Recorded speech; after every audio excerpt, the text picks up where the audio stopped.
ओम नमो भगवते वासुदेवाय। स्वागत है आप सभी का हमारे चैनल पर। आज के इस वीडियो में हम बात करने वाले हैं ज्येष्ठ मास के कृष्ण पक्ष की एकादशी किस नाम से जानी जाती है, एकादशी का व्रत कब किया जाएगा, पारण का शुभ समय क्या होगा, सभी के बारे में आज के इस वीडियो में हम बात करेंगे।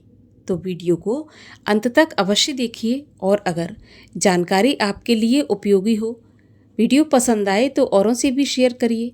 और अगर अभी तक आपने हमारे चैनल को सब्सक्राइब नहीं किया है तो आने वाली सभी व्रत कथाएं सुनने के लिए और हमसे जुड़े रहने के लिए चैनल को सब्सक्राइब करके बेल आइकन पर क्लिक कर लीजिए। तो चलिए अब शुरू करते हैं आज का वीडियो। देखिए, एकादशी तिथि भगवान विष्णु को समर्पित मानी जाती है, इसीलिए एकादशी का व्रत सभी मनुष्यों को धारण करना चाहिए। शास्त्र तो यहाँ तक कहते हैं कि 5 वर्ष की आयु से लेकर जब तक सामर्थ्य है एकादशी का व्रत सभी भक्तों को धारण करना चाहिए। ज्येष्ठ मास के कृष्ण पक्ष की एकादशी को अपरा एकादशी के नाम से जाना जाता है। ये एकादशी पाप नाश करने वाली एकादशी है। इससे ब्रह्म हत्या, गौ हत्या, भ्रूण हत्या जैसे पातकों का नाश होता है। इसीलिए प्रयत्नपूर्वक अपरा एकादशी का व्रत अवश्य धारण करना चाहिए। एकादशी के व्रत में नियम पालन आवश्यक होते हैं, जो कि दशमी से प्रारंभ होकर द्वादशी तक अर्थात व्रत के पारण तक पालन करने होते हैं। दशमी की शाम से ही नमक का और अन्न का सेवन त्याग देना चाहिए। रात्रि में ही मुख शुद्धि करके सोएं। अगले दिन प्रातःकाल ब्रह्म मुहूर्त में उठकर भगवान विष्णु की पूजा अर्चना करके एकादशी व्रत की कथा सुननी चाहिए। हमारे चैनल पर भी आपको एकादशी व्रत की कथा सुनाई जाएगी, तो अवश्य सुनिए। इसके बाद भगवान विष्णु की आरती करें और सारा दिन व्रत धारण करें। हो सके तो निराहार व्रत रखें, लेकिन अगर सामर्थ्य नहीं है तो फलाहार से या दूध से या फलों के रस से भी उपवास किया जा सकता है। रात्रि जागरण का एकादशी के व्रत में बहुत अधिक महत्व बताया गया है। कहा जाता है कि जो भी भक्त एकादशी की रात्रि में जागरण करते हैं उन्हें अनंत गुना पुण्य प्राप्त होता है। तो हो सके तो रात्रि जागरण करना चाहिए, लेकिन अगर किसी वजह से पूरी रात नहीं जाग सकते तो भी आधी रात तक तो अवश्य जागना चाहिए। और इसके बाद अगले दिन व्रत का पारण किया जाता है।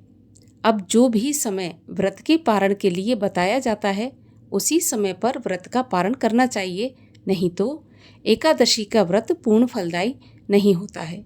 तो इसीलिए पारण सही वक्त पर करना आवश्यक होता है। पारण करने से पहले किसी ब्राह्मण को भोजन कराकर संतुष्ट करें। लेकिन अगर मान के चलिए सुबह सुबह हमें व्रत का पारण करना है और उस समय पंडित उपलब्ध नहीं है, तो कम से कम एक पंडित के या एक व्यक्ति के भोजन की कच्ची सामग्री, जिसको हम सीधा कहते हैं, अलग निकाल कर रखें। इसके बाद तुलसी दल से, गंगा जल से, गाय के दूध से अपने व्रत का पारण करें। अगर हो सके तो शुद्ध सात्विक भोजन से भी कर सकते हैं। चावल भी खाना आवश्यक बताया जाता है द्वादशी के दिन, तो चावल खाकर भी व्रत का पारण कर सकते हैं। इस प्रकार से एकादशी के व्रत 3 दिन पालन किए जाते हैं। एकादशी के व्रत में विशेष ध्यान रखना है कि भगवान विष्णु की पूजा होती है और भगवान विष्णु की पूजा बिना तुलसी के संभव नहीं होती या पूर्ण नहीं मानी जाती। तो इसीलिए तुलसी दल भी अवश्य अर्पित करें। लेकिन एकादशी के दिन तुलसी पत्र नहीं तोड़े जाते, ना ही तुलसी माता को जल अर्पित किया जाता है।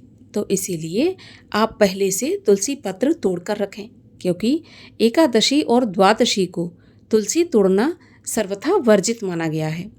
तो भगवान को अर्पित करने के लिए पहले से तुलसी तोड़कर रखें और विधि विधान से भगवान श्री हरि विष्णु का पूजन करें। और अब आइए जानते हैं ज्येष्ठ मास के कृष्ण पक्ष की अपरा एकादशी का व्रत कब रखा जाएगा। तो देखिए, एकादशी तिथि का प्रारंभ होगा 12 मई मंगलवार की दोपहर 2:53 पर और एकादशी तिथि का समापन होगा 13 मई बुधवार की दोपहर 1:30 पर। अब एकादशी के व्रत को उदया तिथि में धारण किया जाता है और उदया तिथि में अपरा एकादशी का व्रत हमें प्राप्त हो रहा है 13 मई बुधवार को। इसी दिन सभी वैष्णव जन और सभी गृहस्थ जन अपरा एकादशी का व्रत धारण करेंगे और अपरा एकादशी व्रत का पारण होगा 14 मई गुरुवार को।